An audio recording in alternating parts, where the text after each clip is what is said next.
Mic आयो।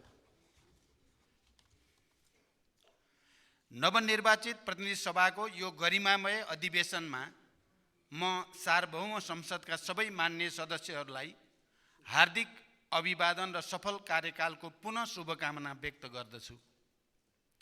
जुन संविधानको जगमा यो संसद खडा छ, त्यो हजारौं शहीदहरूको बलिदान, बेपत्ता घाइते योद्धाहरू, लाखौं कर्मवीरहरूको त्याग, तपस्या र सङ्घर्षको परिणाम हो।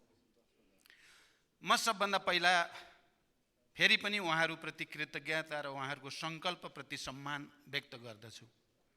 हामी उहाँहरूको बलिदानले बाँधिएका छौँ र उहाँहरूको सङ्कल्पले हामीलाई डगमगुन र विचलित हुन दिने छैन।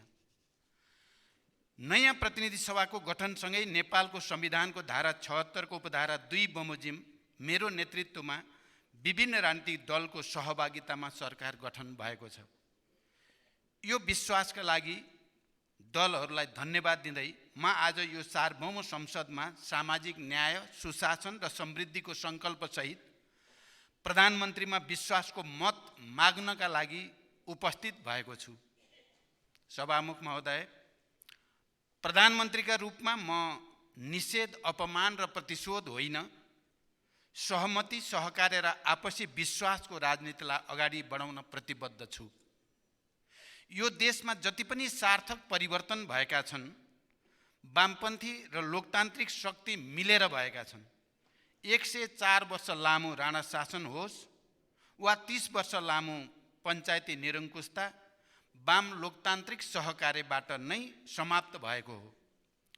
12 बुँदे समझदारी, विस्तृत शान्ति सम्झौता, संविधान सभा र सङ्घीय लोकतान्त्रिक गणतन्त्र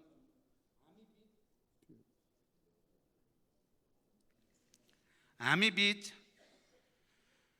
सहकार्यकै परिणाम हुन्। राष्ट्रिय सङ्कटका संवेदनशील क्षणहरूमा पनि हामी राजनीतिक शक्तिहरू एकै ठाउँमा उभिँदै आएका छौँ। हामी मिल्दा देश अगाडि गएको छ, नमिल्दा देश सङ्कटतिर गएको छ। 72 सालको महाभूकम्पका बेला सुशील कोइराला प्रधानमन्त्री हुनुहुन्थ्यो, म प्रतिपक्षी दलको नेता थिएँ। मैले यही रोस्टममा उभिएर भने, देशमा विद्यमान आजको यो सङ्कटको घडीमा अब संसदमा कुनै पक्ष प्रतिपक्ष रहेन। प्रतिपक्षको नेता हुँदा हुँदै पनि म उद्धार र पुनर्निर्माणमा मात्र होइन, संविधान निर्माणमा पनि राष्ट्रिय सहमति जुटाउन अग्रसर भएँ। मलाई गर्व छ, त्यसले राष्ट्रलाई सुखद परिणाम पनि दियो। देश अहिले पनि कुनै न कुनै रूपमा सङ्कटमै छ। साना सङ्कटहरूको समयमै समाधान नखोजे तिनले ठुलो सङ्कट जन्माउँछन्। आर्थिक सूचकाङ्कहरू सकारात्मक छैनन्। प्रधानमन्त्रीका रूपमा मेरो एउटा जिम्मेवारी हुनेछ, तर आजसम्म निरपेक्ष गरिमामा रहेका झन्डै 50 लाख नेपालीलाई त्यहाँबाट निकाल्न पनि हामी राजनीतिक शक्तिहरू बीच सहकार्य हुनै पर्दछ। लाखौं युवालाई विदेशबाट फर्काएर स्वदेशमै आत्मसम्मानको जीवन दिन पनि हामी बीच अर्थपूर्ण सहकार्य आवश्यक छ। अब पहुँच होइन, विधिको शासन सुरु गर्नुपर्दछ। देशको कायापलट गर्ने हो भने लगभग 60 खरब विकास खर्च जुटाउनु छ। त्यसका लागि पनि हामी बीच विश्वासपूर्ण सहकार्य अनिवार्य छ। राष्ट्रियता, राष्ट्रिय सुरक्षा, परराष्ट्र सम्बन्ध, प्रमुख आर्थिक विषय एवं रणनीतिक पूर्वाधार लगायतका राष्ट्रका आधारभूत विषयहरूमा म राष्ट्रिय सहमतिको विकल्प देख्दिनँ। विस्तृत शान्ति सम्झौताको एउटा हस्ताक्षरकर्ता गिरिजाप्रसाद कोइराला आज हामी बीच हुनुहुन्न, तर शान्ति प्रक्रियाका केही काम अझै पनि बाँकी छन्। ती कामलाई तार्किक निष्कर्षमा पुर्याउन पनि मैले सहमति अनिवार्य देखेको छु। इतिहासका सबै उतार चढावहरूको स्मरण गर्दै देशमा सुशासन, समृद्धि र तीव्र आर्थिक क्रान्तिका लागि यसपटक सिङ्गो देश एक ठाउँमा उभिन र पुरै विश्वलाई नेपालको रूपान्तरणको सन्देश दिन म विशेष अपिल गर्न चाहन्छु। सभामुख महोदय, म यसपटक ठुलो आत्मस्वीकारोक्ति र आत्मसमीक्षा सहित यो रोस्टममा उभिएको छु। म यसअघि 9 महिना 2 पटक प्रधानमन्त्री भएँ। आज यो स्वीकार गर्न मलाई कुनै सङ्कोच छैन। पहिलो पटक प्रधानमन्त्री हुँदा मसँग न अनुभव थियो न टिम। विभाजित मनोदशा र पार्टीभित्रकै सङ्घर्षमा म बढी रुमल्लिएँ। सिक्दै भित्र र बाहिरका घेराबन्दीसँग जुझ्दै एउटा अप्रिय अवस्थामा मैले प्रधानमन्त्रीबाट राजीनामा दिन पर्ने अवस्था आयो। तैपनि मैले त्यसबेला सुरु गरेका मध्य पहाडी लोकमार्ग, उत्तर दक्षिण कोरिडोर, गरिब किसानको ऋण मिनाहा र विद्युतीकरणमा तीव्रता दिने प्रयासले राष्ट्रिय जीवनमा आज पनि प्रभाव पारेकै छ भन्ने मलाई सोच्दा, स्मरण गर्दा मलाई विशेष सन्तोषको अनुभूति हुन्छ। मेरो दोस्रो कार्यकाल वैदेशिक सम्बन्धमा ठुलो उतार चढाव आएको बेला सुरु भयो। मधेस आन्दोलनमै थियो। संविधानको सफल कार्यान्वयनमा धेरै विश्वास जागिसकेको थिएन। संविधान संशोधनको प्रयासबाट मैले मधेसलाई विश्वासमा लिने कोसिस गरेँ। स्थानीय निकायको निर्वाचन गरेर संविधान कार्यान्वयनको विश्वासपूर्ण सुरुवात गर्ने अवसर मैले प्राप्त गरेँ। मूल्य वृद्धि नियन्त्रणमा राखेर आर्थिक वृद्धि दर 7% कट्यो र एउटा आर्थिक मानक बन्यो। लोड सेडिङ अन्त्य भयो। त्यसअघि कहिल्यै पालना नहुने राजनैतिक सहमतिको मैले अक्षरशः पालन गरेँ र अत्यन्त इमान्दारीका साथ सत्ता हस्तान्तरण गरेँ। मलाई लाग्छ मेरो त्यो छोटो कार्यकाल सफल कार्यकालका रूपमा इतिहासमा दर्ज भइसकेको छ। आज परिस्थितिवश तेस्रो पटक प्रधानमन्त्रीका रूपमा विश्वासको मतका लागि अनुरोध गर्न म यो सम्मानित संसदको रोस्टममा उभिएको छु। मैले भनि नै हालेँ, म यसपटक फरक सङ्कल्पका साथ संसद सामु उभिएको छु। विश्वासको मत पाएँ भने म प्रधानमन्त्रीको यो कार्यकाल इमान्दार स्वीकारोक्तिका साथ सुरु गर्न चाहन्छु कि हामी राजनीतिक कर्मी कहीँ न कहीँ चुकेका छौँ। इमान्दार स्वीकारोक्तिका साथ सुरु गर्न चाहन्छु कि हामी राजनीतिक कर्मी कहीँ न कहीँ चुकेका छौँ। त्यसो हुन्न थियो भने हाम्रा लाखौँ युवा विदेशी भूमिमा पसिना बगाइरहेका हुने थिएनन्। आफ्नै परिवारसँग आफ्नै देशमा रमाइरहेका हुने थिए। 50 लाखभन्दा बढी नेपाली अहिले पनि बहुआयामिक गरिबीमा हुने थिएनन्। हाम्रा विश्वविद्यालयहरू क्यालेन्डरसम्म बनाउन नसक्ने गरी भद्रगोल हुने थिएनन्। शिक्षा र स्वास्थ्य क्षेत्र राज्यको नियन्त्रणबाट लगभग बाहिर जाने अवस्था आउने थिएन। विकास आयोजनाहरू यस्तो लथालिङ्ग अवस्थामा हुने थिएनन्। खेलाडीहरू अरू सुविधा त परै रहोस्, डाइटसम्म दिन नसक्ने खेलाडीहरूलाई अरू सुविधा त परै जाओस्, डाइटसम्म दिन नसक्ने अवस्था हुने थिएन। जनताको हामीप्रति एक ढङ्गको असन्तोष छ भन्ने तथ्य लुकाएर होइन, जनताको हामीप्रति एक ढङ्गको असन्तोष छ भन्ने तथ्य लुकाएर होइन, त्यसलाई स्वीकार गरेर त्यो अवस्था बदल्ने गरी कार्यकाल सुरु गर्न म यो संसदको विश्वास चाहन्छु। सभामुख महोदय, सरकारलाई समर्थन गरेका दलहरूबीच न्यूनतम साझा कार्यक्रममा एउटा सहमति बनिसकेको छ र त्यो सरकार सञ्चालनको एउटा आधार बन्दैछ। सबै विवरण बुझिलो होला, त्यसैले संक्षेपमा मेरा केही प्राथमिकता संसदमा राख्ने अनुमति चाहन्छु। सबै नागरिकलाई 6 महिनाभित्रै नागरिकताको सुनिश्चितता, 1 वर्षभित्रै राष्ट्रिय परिचय पत्र वितरण अनि सुशासन, प्रभावकारी सेवा प्रवाह र समृद्धिका लागि नीतिगत र संरचनागत सुधार सरकारको अठोट हो। न्यायपालिकाको शुद्धिकरण र सुधार अनि भ्रष्टाचार नियन्त्रण मेरो प्रतिबद्धता छ। नागरिक प्रशासन र सुरक्षा निकायलाई सक्षम, व्यावसायिक र जनताप्रति उत्तरदायी बनाउन विज्ञ सम्मिलित उच्चस्तरीय कार्यदल गठन अनि सेवा प्रवाहको गुणस्तर र प्रभावकारिता बढाउन संसदको पहिलो अधिवेशनबाटै कम्तीमा 1 दर्जन नयाँ ऐन तर्जुमा या विद्यमान ऐनमा समानुकूल परिमार्जनको सङ्कल्प पनि म यहाँ दोहोऱ्याउन चाहन्छु। भ्रष्टाचार विरुद्ध शून्य सहनशीलता, सरल र सहज सार्वजनिक सेवाको प्रत्याभूति, सरकारी सेवामा टाइम कार्ड र अनलाइन प्रणाली पनि सरकारका प्राथमिकता हुनेछन्। यो सम्मानित संसदलाई मैले प्रष्टै भन्नुपर्दछ, हामी आर्थिक अनुकूलतामा छैनौँ। यो वर्ष विश्व अर्थतन्त्रको 1/3 हिस्सा मन्दीको मारमा पर्ने प्रक्षेपण गरिएको छ। अमेरिका, युरोप र चीनकै अर्थव्यवस्थाको गति घटेको छ। मूल्य वृद्धि, युक्रेन युद्ध, कोभिड महामारी र बढ्दो ब्याज दरले विश्व अर्थव्यवस्थामा परेको दबावबाट हामी पनि प्रभावित छँदैछौँ। अर्कोतिर स्वदेशकै आर्थिक सूचकाङ्कहरू पनि उत्साहजनक छैनन्। राजस्व वार्षिक लक्ष्यको करिब 25% मात्र र अनुदान सहितको स्रोत करिब 27% मात्र सङ्कलन भएको छ। चालु खर्च करिब 33% र पुँजीगत खर्च जम्मा 11% मात्र रहेको छ। वैदेशिक अनुदानको वार्षिक लक्ष्य जम्मा 6% पुरा भएको छ। आयकर समेत लक्ष्य बमोजिम उठेको छैन। लक्ष्य अनुसार राजस्व नउठ्दा, पुँजीगत खर्चै नहुँदा र बेरोजु बढिरहँदा वित्तीय प्रशासनको पुरै चक्र समस्यामा छ। तैपनि म सबै खाले आमूल सुधारबाट आगामी 5 वर्षमा आर्थिक वृद्धि दर 2 अङ्कको नजिक पुर्याउने सङ्कल्प यो सम्मानित संसद सामु व्यक्त गर्दछु र यहाँहरू सबैको पूर्ण सहयोगको अपेक्षा पनि गर्दछु।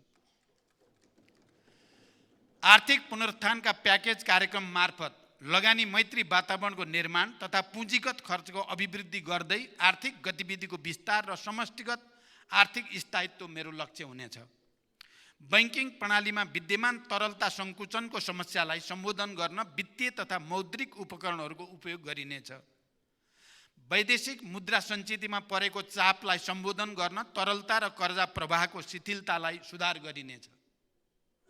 आर्थिक पूर्वाधार विकासमा सरकारी लगानी बढाइनेछ। व्यावसायिक वातावरणमा सुधार ल्याउँदै लगानीका लागि पुँजीको सहज उपलब्धता हुने प्रबन्ध मिलाइनेछ। सहकारिताको माध्यमबाट बचतलाई प्रोत्साहन गर्दै स्वरोजगार प्रवर्धन एवं आय आर्जनका कार्यक्रम सञ्चालन गरिनेछ। सभामुख महोदय, म दोस्रो पटक प्रधानमन्त्री हुँदै गर्दा दैनिक 20 घण्टासम्म लोड सेडिङ थियो। औद्योगिक क्षेत्र मात्र होइन, जनजीवन नै अस्तव्यस्त थियो। त्यो स्थितिमा उज्यालो नेपाल अभियान घोषणा गरियो। कतिपय सब स्टेसनहरूमा 3 शिफ्टमा 24 घण्टे काम गर्ने वातावरण मिलाइयो र लोड सेडिङलाई इतिहासको विषय बनाइयो। त्यसले अन्धकार मात्र हटाएन, राष्ट्रको आत्मविश्वास पनि बढायो। आज प्राधिकरण नाफामा गएको छ। आज हामी विद्युत बेचेर विदेशी मुद्रा कमाउने ठाउँमा आइपुगेका छौँ। मेरो प्रश्न छ, यही काम सडकमा 3 शिफ्टमा किन हुन सक्दैन? भवन निर्माणमा किन 24 घण्टा काम हुन सक्दैन? म संसदसँग वाचा गर्दछु। प्राधिकरणको त्यो अनुभव अब सबै पूर्वाधार निर्माणमा लागू गरिनेछ। विकास आयोजनाहरू वर्षौंसम्म अधुरो हुने, लागत र समय बढ्ने विकृति अब हामीलाई स्वीकार्य छैन। त्यसका लागि आवश्यक ऐन संशोधन लगायत नीतिगत सुधार दृढताका साथ अघि बढाइनेछ।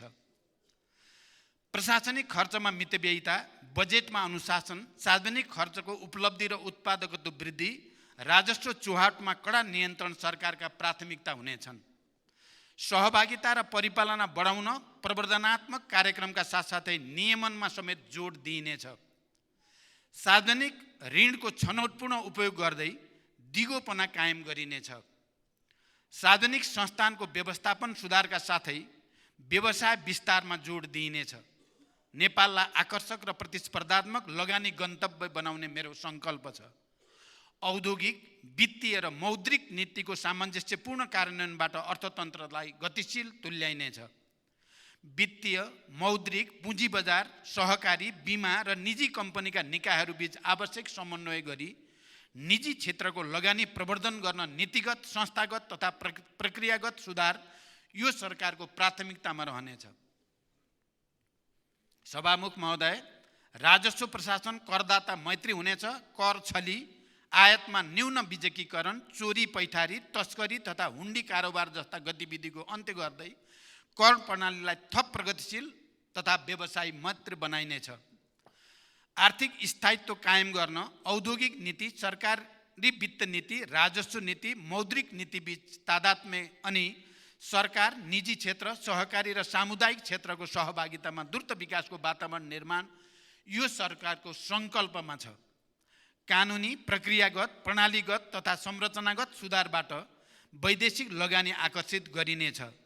विनिमय दर जोखिम व्यवस्थापन गर्न भरपर्दो हेजिङ सेवाको सुरुवात गर्ने नीति बनिसकेको छ र देशको सार्वभौम साख मूल्याङ्कन सोभरेन क्रेडिट रेटिङ यथाशीघ्र अगाडि बढाइनेछ।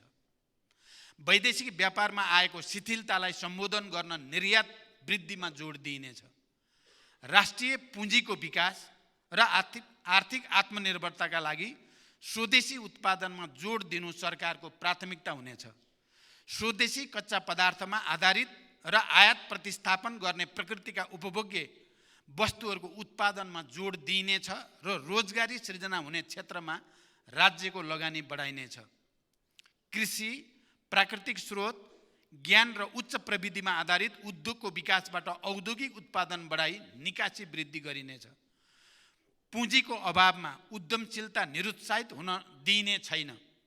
व्यावसायिक र लगानी मैत्री वातावरण निर्माणका लागि नीतिगत र संरचनागत सुधार अनि गैर आवासीय नेपालीहरूले नेपालमा सहज तरिकाले लगानी गर्ने वातावरण निर्माण सरकारको प्राथमिकता हुनेछ।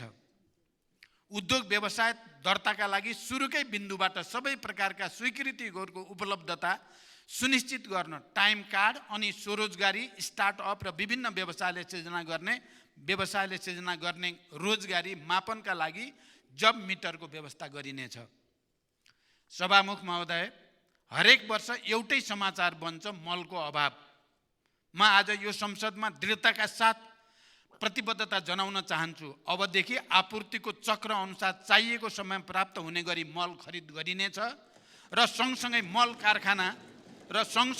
कारखाना स्थापनाको पनि तयारी अगाडि बढाइनेछ। सार्वजनिक शिक्षामा आमूल सुधार सरकारको सङ्कल्प हुनेछ।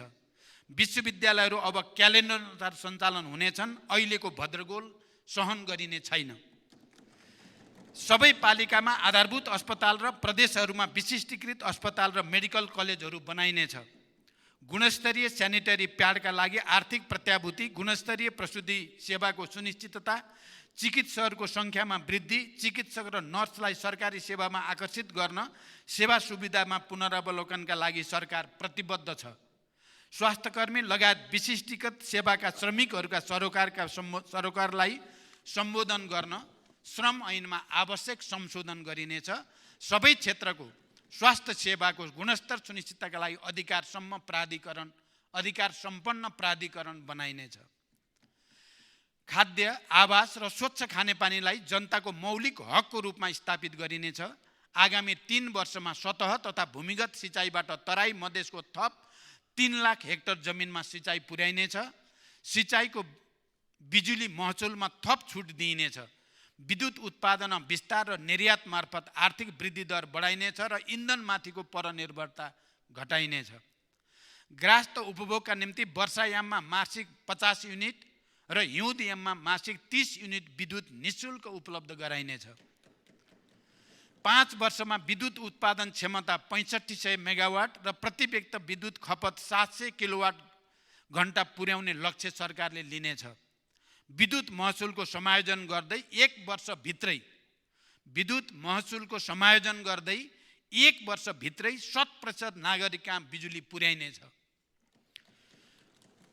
ज्येष्ठ नागरिक, दलित, एकल महिला, अपाङ्गता भएका व्यक्ति, लोपोन्मुख जाति तथा लक्षित वर्ग र क्षेत्रका बालबालिका गरी 5 वर्षमा 60 लाखले सामाजिक सुरक्षा भत्ता पाउने व्यवस्था मिलाइनेछ।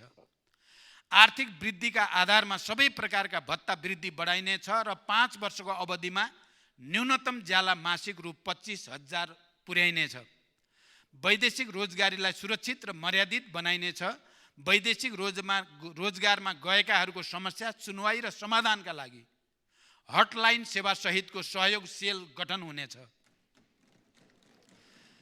प्रशासनिक अकर्मण्यता, आपसी समन्वय अभावका कारण सिर्जना हुने कृत्रिम अभाव, कालोबजारी, व्यावसायिक एकाधिकार लगायतका सुशासन विरोधी क्रियाकलाप नियन्त्रण गर्न, जनताको गुनासोलाई तत्काल सम्बोधन गर्न र नियमित संयुक्त अनुगमनका लागि सम्बन्धित निकायका प्रतिनिधि रहेको प्रधानमन्त्री निगरानी कार्यक्रम सञ्चालन गरिनेछ। लोक कल्याणकारी कार्यक्रमहरू सीमान्त जनतासम्म पुग्ने ग्यारेन्टी गरिनेछ। सभामुख महोदय, स्वेच्छा वा रहरले कोही गरिब र भूमिहीन हुँदैनन्। मान्छे गरिब हुन्छ अवसरमा पहुँच नभएर, आधारभूत सुविधा नपाएर। एउटै नेपाली पनि छतविहीन नहोस्, मेरो इमानदार प्रयास रहनेछ। हाम्रो ग्रामीण अर्थतन्त्र महिलाले धानेका छन्, तर राज्यले महिलालाई उचित प्रोत्साहन दिन सकेको छैन। रेमिट्यान्स पठाएर देश बचाइरहेको युवालाई न राज्यले सुरक्षा दिन सकेको छ, न उचित सम्मान नै दिन सकेको छ। म यो अवस्था बदल्न प्रतिबद्ध छु। भूमिको वैज्ञानिक व्यवस्थापन र आवास सम्बन्धी मौलिक हक कार्यान्वयनको सुनिश्चितता मेरो उद्देश्य हुनेछ। हरेक जिल्ला सदरमुकामलाई रणनीतिक सडक सञ्जालमा जोडिनेछ र हरेक पालिकालाई पक्की सडकबाट केन्द्रमा जोडिनेछ। निर्माणाधीन राष्ट्रिय राजमार्ग र रणनीतिक सडकहरू 5 वर्षभित्रै सम्पन्न गरिनेछन्। यातायात व्यवस्थापन प्राधिकरण गठन हुनेछ। सडक दुर्घटनाका कारण र समाधान खोज्न उच्च स्तरीय कार्यदल बनाइनेछ।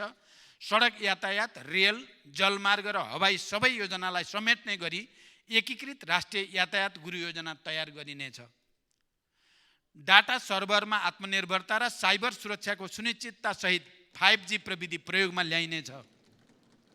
विद्यालय, अस्पताल, सरकारी कार्यालय, वित्तीय संस्था, शपिङ कम्प्लेक्स लगायत सार्वजनिक सेवा प्रवाह हुने सार्वजनिक स्थलहरूमा इन्टरनेट सुविधा निःशुल्क गरिनेछ।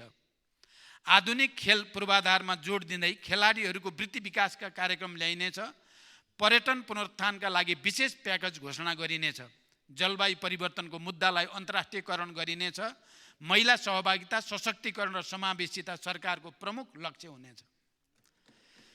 शान्ति प्रक्रिया र सङ्क्रमणकालीन न्याय सम्बन्धी बाँकी काम अविलम्ब सम्पन्न गरिनेछ।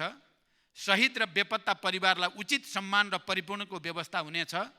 द्वन्द्वकालका घाइतेहरूलाई उपचार, रोजगारी, स्वरोजगारका अवसरसँग जोडिनेछ। द्वन्द्व पीडित परिवारलाई क्षतिपूर्ति र पुनर्स्थापनाका कार्यक्रम ल्याइनेछ। सँगसँगै तराई, मधेस लगायतका आन्दोलनका क्रममा अन्यायपूर्ण ढङ्गले बन्दी बनाइएकाहरूको कानुन सम्मत रिहाइका लागि ठोस अग्रसरता लिइनेछ। सङ्घीयता कार्यान्वयन र जनताको हितमा राज्य संयन्त्रको परिचालन हुनेछ। राष्ट्रिय हितको रक्षा गर्दै स्वतन्त्र परराष्ट्र नीतिको अवलम्बन हाम्रो प्रतिबद्धता हुनेछ। त्यसलाई मैले प्रो नेपाल नीति भन्ने गरेको छु। दुवै छिमेकी र सबै मित्र राष्ट्रहरूसँग सन्तुलित, विश्वसनीय र मैत्रीपूर्ण सम्बन्धमा मेरो जोड हुनेछ। सीमाको प्रभावकारी व्यवस्थापन र सीमा समस्याको समाधान हाम्रो प्राथमिकता हुनेछ। सभामुख महोदय, यस बीचमा मैले सचिवहरूको बैठक राखेर सोधेँ, राहदानी लिन बिहान 2 बजेदेखि लाइनमा बस्न परेपछि नागरिकले कसरी राज्यमाथि भरोसा गर्दछन्? अहिलेकै गतिमा राष्ट्रिय परिचय पत्रको काम हुने हो भने कति दशकमा 3 करोड नेपालीको हातमा परिचय पत्र पुग्छ? सवारी चालक अनुमति पत्र लिन पनि वर्षौं कुर्नुपर्ने कारण के हो? सरकारी अस्पताल र सामुदायिक विद्यालयको स्तर किन खस्कियो? प्रविधिको यति धेरै विकास भइसक्दा पनि सरकारी अस्पतालमा नाम दर्ता गर्न समेत घण्टौं किन कुर्नु पर्दछ? सरकारी अस्पतालमा सामान्य शल्यक्रिया गराउन पनि 3-4 महिना किन कुर्नुपर्ने गरेको हो? अस्पतालका प्रयोगशाला र परीक्षण उपकरण किन महिनौसम्म बन्दैनन्? अनुदानका सामग्री स्टोरमा किन थन्किने गरेका छन्? मैले सचिवज्यूहरूलाई भनिसकेको छु। सेवा प्रवाहलाई सहज र विकासको गतिलाई तीव्र बनाउन नीतिगत समस्या समाधानको जिम्मा म लिन्छु, तर नतिजामुखी कार्य सम्पादनको जिम्मा तपाईहरुले लिनुपर्दछ। सरकारहरू फेरिरहने तर जनताको जीवनस्तर नफेरिने निराशाजनक चित्र अब बदल्नु छ। त्यसका लागि सरकार मालिक होइन, सुनिने, देखिने, जनताले अनुभूत गर्ने सेवक बन्नु छ। प्रदेश र स्थानीय तहमा तत्काल कर्मचारीको व्यवस्था हुनेछ। संघीय निजामती ऐन अविलम्ब यसै अधिवेशनमा पेश गर्ने गरी तयारी गर्न मैले निर्देशन दिइसकेको छु। सार्वजनिक सेवा प्रवाहमा ढिलासुस्ती र शास्तिको अन्त्य गर्दै सार्वजनिक सेवा प्रवाहलाई चुस्त, नागरिक मैत्री बनाउन, सामाजिक न्याय सुनिश्चित गर्न तथा राज्यको सबै तह र संरचनामा सदाचार र जवाबदेहिता कायम गर्न सरकार प्रतिबद्ध हुनेछ। मन्त्री परिषदको पहिलो बैठकमै भ्रष्टाचार नियन्त्रणमा शून्य सहनशीलताको नीतिलाई परिणाममा देखिने गरी कार्यान्वयन गर्ने निर्णय हामीले लिइसकेका छौँ। रणनीतिक महत्त्वका विकास आयोजनाहरूको कार्यान्वयन गर्न जग्गा प्राप्ति, वातावरणीय प्रभाव मूल्याङ्कन तथा ठेक्का व्यवस्थापनमा हुने ढिलाइ कम गरी निर्णय प्रक्रियामा शीघ्रता ल्याउन छुट्टै कानुनी व्यवस्था गरिनेछ।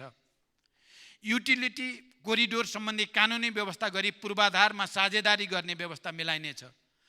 पुँजीगत खर्च बढाउन आयोजना व्यवस्थापनलाई नतिजामुखी बनाउनुको साथै अन्तर्निकाय समन्वय प्रभावकारी गराइनेछ। विकास आयोजनाको अनुगमनलाई नतिजामा आधारित बनाइनेछ। राष्ट्रिय महत्त्वका आयोजनाहरूको प्रधानमन्त्री तथा मन्त्री परिषदको कार्यालयमा रहेको एक्सन रुमको उपयोग समेत गर्दै म आफैले पनि नियमित अनुगमन गर्नेछु। सभामुख महोदय, कानुनका छिद्र देखाउने, काममा ढिलासुस्ती गर्ने, अनावश्यक झन्झट दिने काम यो सरकारलाई स्वीकार्य छैन। सार्वजनिक सेवा प्रवाहलाई सरल, सहज तथा प्रविधि मैत्री बनाई जनतालाई चुस्त र नागरिक मैत्री सरकारको अनुभूति दिलाउन राष्ट्र सेवकलाई जिम्मेवार र उत्तरदायी बनाइनेछ। राहदानी, राष्ट्रिय परिचय पत्र, सवारी चालक अनुमति पत्र वितरणमा हाल देखिएको समस्यालाई तत्काल समाधान गरिनेछ। एकै प्रकृतिको विवरण फरक निकायबाट सङ्कलन गर्नुको सट्टा डाटा साझेदारी र अन्तर आबद्धताको भरपर्दो प्रणाली निर्माण गरी सेवा प्रवाहलाई छिटो, छरितो र मितव्ययी र झन्झट मुक्त गरिनेछ।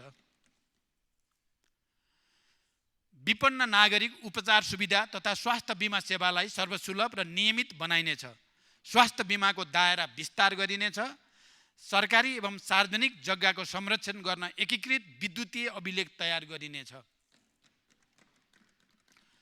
मुलुकको विकासमा योगदान गर्न सक्ने उमेरका नागरिक विदेश हुनुपर्ने तर वृद्ध अवस्थाको सामाजिक सुरक्षाको व्यवस्था राज्यले गर्नुपर्ने जटिल अवस्था आज देशमा विद्यमान छ।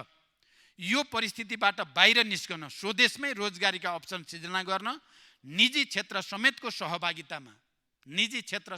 सहभागितामा ठोस कार्यक्रम सञ्चालन गरिनेछ। निजी क्षेत्रको विकासका लागि आवश्यक नीतिगत र कानुनी सुधार, आर्थिक पूर्वाधार विकासमा सरकारी लगानीको वृद्धि, व्यावसायिक वातावरणमा सुधार, सहकारिताको माध्यमबाट बचतलाई प्रोत्साहन अनि स्वरोजगार प्रवर्धन सरकारका उद्देश्य हुनेछन्।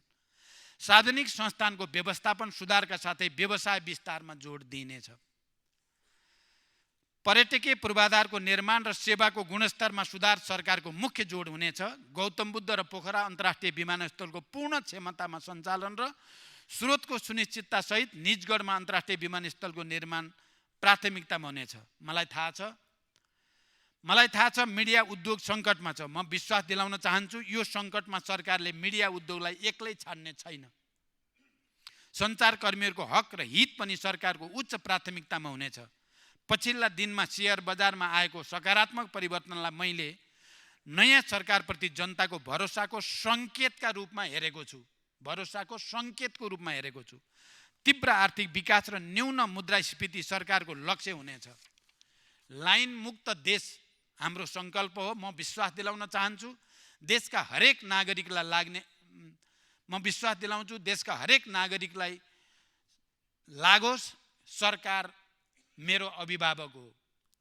सरकार मेरो पक्षमा छ। सरकार मेरो लागि केही गरिरहेको छ। यो जनतालाई लाग्नै पर्दछ। त्यसरी नै काम गर्ने प्रतिबद्धता पनि म व्यक्त गर्न चाहन्छु। राष्ट्र सेवालाई राजनीतिक हस्तक्षेपबाट मुक्त राखी व्यावसायिक, प्रतिस्पर्धी र दक्ष बनाइनेछ। तीनवटै तहका सरकारको मौजुदा कर्मचारीको दरबन्दीको पुनरावलोकन गरी सेवा प्रवाह गर्ने निकायमा पर्याप्त जनशक्तिको व्यवस्था गरिनेछ। विकास आयोजनामा विनियोजन गरेको रकम खर्च गर्न सक्ने परियोजनाहरूमा सारिनेछ। जिम्मेवारी लिने तर लक्ष्य अनुसार राजस्व असुली र विकासका काम गर्न नसक्ने पदाधिकारीलाई कार्य सम्पादन मूल्याङ्कनसँग जोडिनेछ। सरकारी पदाधिकारीहरूले परराष्ट्र मन्त्रालयको जानकारी बिनै विदेशी कूटनीतिज्ञहरूलाई भेट्ने काम अब हुन दिइने छैन।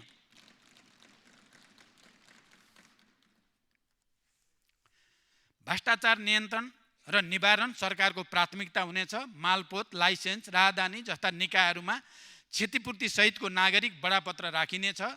बुस्टर डोजको खोपको लागि भ्याक्सिनको तत्काल प्रबन्ध गर्न लागिसकिएको छ। शीतलहर र हिमपातबाट जनता जोगाउन आवश्यक प्रबन्ध गर्न सम्बन्धित तहमा निर्देशन गइ नै सकेको छ। सभामुख महोदय, हिजो देश एउटा ठुलो विद्रोहबाट गुज्र्यो।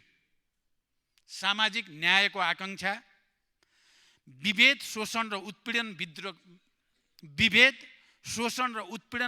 विरुद्धको आक्रोश अनि सुखी र स्वतन्त्र जीवनको चाहना नै त्यो विद्रोहको कारक र कारण थियो। हिजो हामी भित्र जुन आवेग थियो, परिवर्तनको जुन संकल्प थियो, अब त्यसलाई त्यही घनत्वको साथ जगाउन र राष्ट्र निर्माणमा लाग्न म प्रतिबद्ध छु। यो सम्मानित सदनलाई मेरो अनुरोध छ, सरकारमा म त्यही आवेग जगाएर आफू देश र यो संसदलाई पनि प्रमाणित गर्न चाहन्छु। सम्भव छैन, सकिँदैन, केही हुँदैन भन्ने निराशा र नकारात्मक भावलाई अब यो सरकारमा कुनै ठाउँ हुने छैन। म यो संसदसँग विश्वासको मत पनि नितान्त सकारात्मक र रचनात्मक हस्तक्षेपका लागि माग गरिरहेको छु। हामी सबै दल मिलेर व्यवस्था बदल्यौँ। अब हामी सबैको सहकार्यमा जनताको अवस्था बदल्न पनि म संसदबाट एउटा मौका चाहन्छु। मलाई कुनै दुविधा छैन, एउटा कप्तान केवल एउटा टिमका रूपमा सफल हुन्छ। मैले लिएका लक्ष्य सरकारका घटक मात्र होइन, सिङ्गो संसदलाई साथसाथै लैजान सके मात्र पुरा हुनेछन्। मैले पहिले पनि भने, म निषेध र अपमान होइन, सहकार्य र आपसी विश्वासको राजनीतिका लागि प्रतिबद्ध छु। म संसदमा पूर्ण विश्वास र आपसी सद्भावको वातावरण बनाउने पक्षमा छु र मैले हिजो पनि भने, हाम्रा मतभेदहरू समेत मर्यादित हुनेछन्। म सबै दल र मान्य सदस्यहरूलाई आग्रह गर्दछु, आउनुहोस् यसपटक संसदमा नयाँ अध्यायको सुरुवात गरौँ। त्यसै पनि नेपालको राजनीति केही कमजोरीका बावजुद अन्यत्र भन्दा भिन्न छ। अन्यत्र हामी धेरै बदलाव भाव देख्छौँ, तर यहाँ प्रतिशोधलाई धेरै ठाउँ छैन। हामी कहाँ राजनीतिक संवादहीनता पनि लामो समय रहने गरेको छैन। राष्ट्रका सङ्कटहरूमा हामी सबै राजनीतिक दल पटक पटक एकै ठाउँमा उभिँदै आएका छौँ। यसपटक पनि संसदको विभाजन नहोस्, देशले एकता र सहकार्यको सन्देश प्राप्त गरोस्। म बिना कुनै पूर्वाग्रह सबै राजनीतिक दलहरूसँग सहकार्यका लागि प्रतिबद्ध छु। सिङ्गो सदनको साझा प्रधानमन्त्रीका रूपमा मलाई राष्ट्र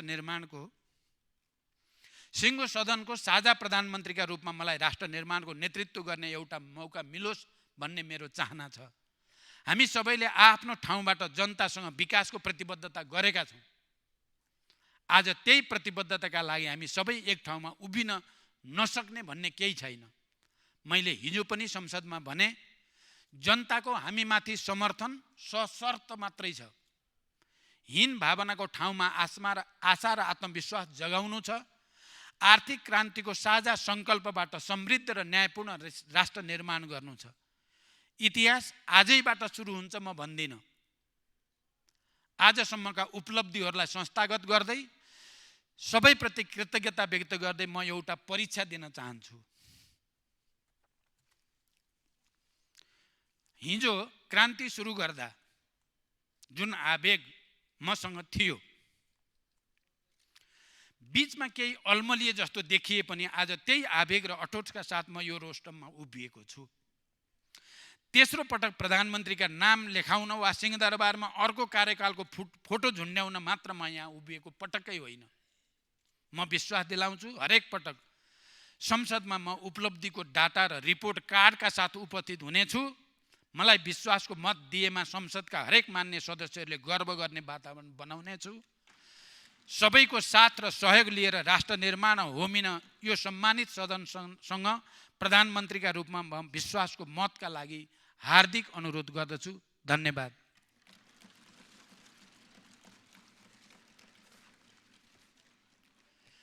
अन्त्यमा सम्मान्य सभामुख महोदयको अनुमतिले नेपालको संविधानको धारा 76 को उपधारा 4 बमोजिम प्रतिनिधि सभाबाट विश्वासको मत प्राप्त गर्न प्रतिनिधि सभा नियमावली 2075 को नियम 152 को उपनिवेश 4 बमोजिम प्रस्ताव प्रस्तुत गर्दछु।